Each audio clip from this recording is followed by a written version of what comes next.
처음에는 선교사님들이 평양에 들어가서 정착할 수가 없습니다. 그래서 평양에서 서울까지 왔다 갔다 하면서 선교 사역을 관리하고요.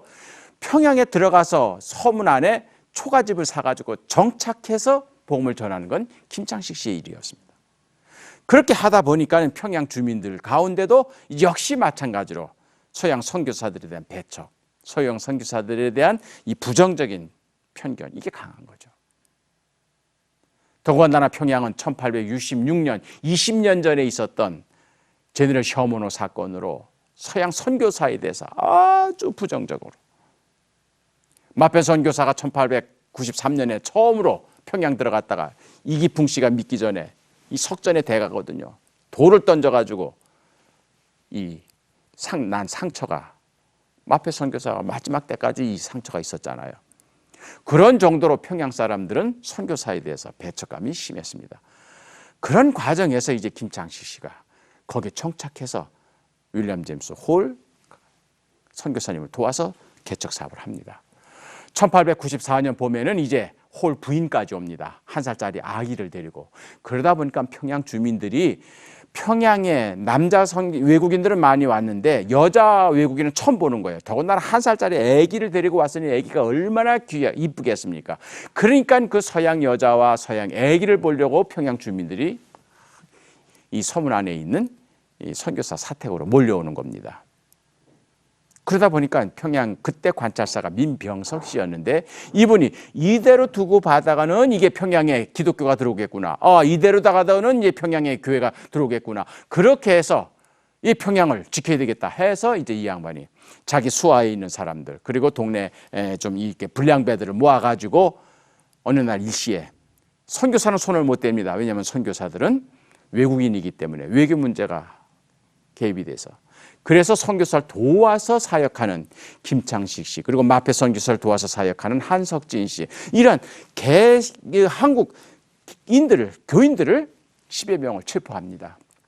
그래서 평양 가명에다가 가두고 매를 치는 거죠. 왜 예수교를 믿느냐? 왜 서양 사람들을 도와주느냐? 배교해라. 마치 천주교도들 박해하듯이. 이게 위기였습니다. 서울에서는 영아소동이 위기였듯이 1894년에는 평양에서도 역시 위기가, 그래서 이걸 평양 기독교도 박해 사건이라고 그렇게 표현합니다. 이 위기의 순간에 홀은 평양 관찰사에 찾아가서 석방을 구걸하거나 아니면 그들이 요구하는 석방 대가를 주질 않았습니다. 서울에 있는 스크랜튼 관리 선교사한테 연락을 해서 그분이 이제 미국 공사관에다 연락을 하고, 미국 공사관에서 한국 정부에다가 항의를 하죠.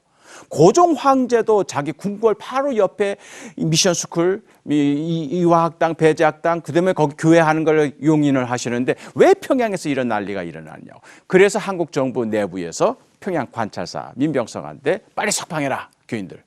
그게 3일 만에 석방이 됩니다. 그리고 그 일로 인해서 파직이 됩니다, 민병석 씨가. 이걸 평양 주민들이 보는 겁니다. 기독교 세다. 감히 평양 관찰사를. 그렇게 해서 두려운 마음으로 지켜보는 거죠. 자, 이제 김창식 씨의 위상이 높아지겠죠, 당연히. 김창식 씨는 3일 동안을 감옥에서 얼마나 얻어맞았는지.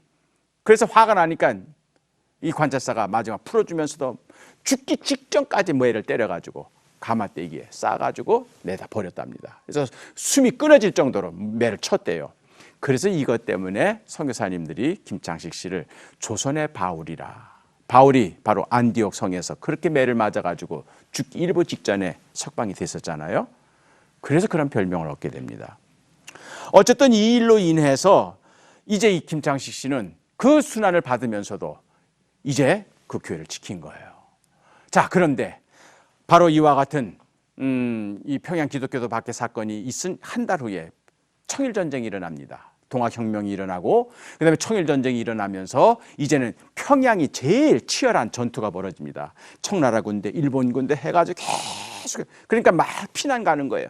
선교사님들도 한 달 전에 미국 서울에 있는 미국 공사관에서 전쟁 터질 것 같다, 빨리 서울로 피신하라 해가 서울로 올라갑니다. 그렇게 해서 평양을 지킨 것은 김창식 씨 혼자였습니다. 선교사님 다 떠나고 병원도 예배당도 학교도 혼자 지키는 거예요.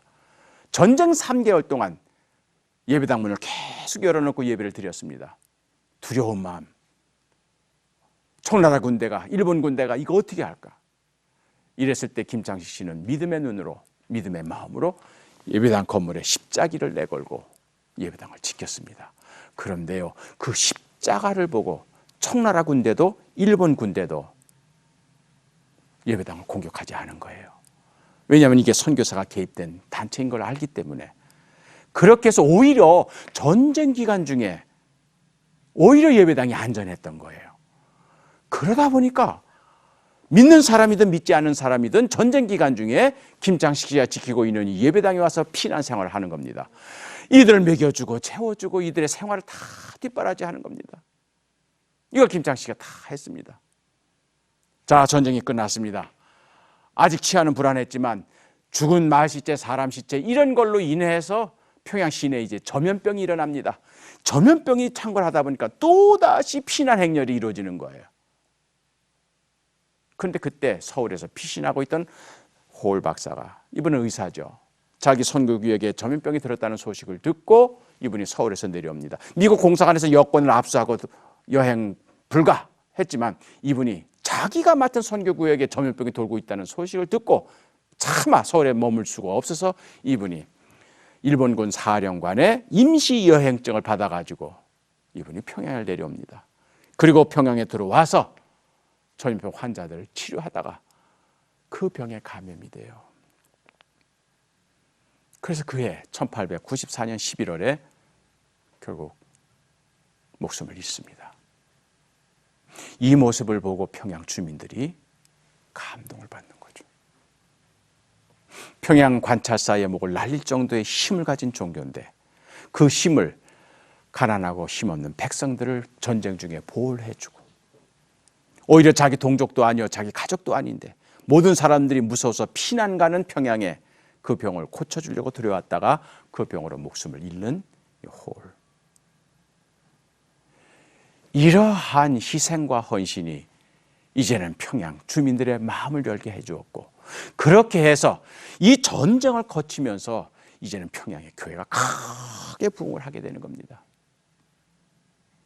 그렇게 해서 기독교 복음이 들어가기 전까지 평양 하면은 기생들이 많은 색향, 가장 타락한 윤리적으로 도덕적으로 타락한 그러한 도성이라고 하는 별명을 많이 들었는데 오히려 이제는 청일전쟁을 거치면서 힘없고 가난한 백성들을 도와주고 보호해주는 종교 뿐만 아니라 그들을 이제 병든 그들을 치료하다가 자기 목숨을 잃는 그런 사랑의 종교, 이것이 바로 기독교라는 사실을 알게 되면서 교회가 크게 부흥이 돼서 나중에는 평양을 뭐라 그랬습니까? 조선의 예루살렘이라 그랬죠.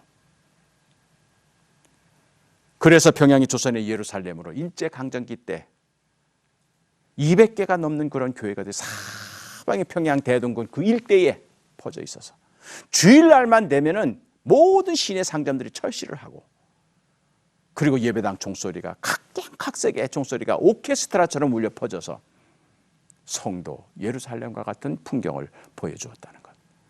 그렇게 변화된 그 시발점에는 윌리엄 제임스 홀, 그 다음에 김창식 목사의 그런 희생이 있었다는 것이죠. 이러한 과정을 거쳐서 이제 김창식 목사는 그 지도력이 인정을 받게 됩니다. 그렇게 해서 1901년 5월에 한국 개신교 최초의 목사로 안수를 받게 됩니다. 이분은 이후 1924년 정년 은퇴하시기까지 전국 각지를 돌면서 이분이 목회를 합니다. 이분의 목회의 특징은 한 곳에 정착해 있는 목회가 아닙니다. 그래서 자기가 평양 남산연교회를 그렇게 크게 부흥했으니까 이게 내 교회 하는 주인의식 없이 그저 감독님이 파견하면 어디든지 다니면서 그래서 이분이 영변, 수원, 해주 사방을 돌아다니면서 평생 125개의 교회를 개척을 합니다. 그리고 48군데 예배당을 새로 지어요. 이분한테 복음을 전도받고 예수 믿게 된 사람이 1000명이 넘습니다. 마부 출신이었던 그가 이처럼 한국 개신교회 최초의 목사가 되는 영광을 얻었다는 것. 근데 그 목사님을 왜 김창식 Y 썼을까? 처음 올린 거 선교사님, 그리고 선교부 동네에 이분이 이제 한국 통역자였겠죠. 어학 선생이었겠죠. 선교사 도와주는 이분을 통해서 이제 마부로 돌아올 때, 머슴으로 들어올 때, 요리사로 소개받을 때 아마 선교사님에게 한국말 가르쳐주는 어학 선생은 양반 출신이었기 때문에 김창식 목사님을 소개하면서 이랬겠죠. 어이 창식이 이리 와. 창식이 이랬겠죠. 이게 하된 말이죠. 창식이 이랬습니다. 이것이 바로 비천한 지경이에요.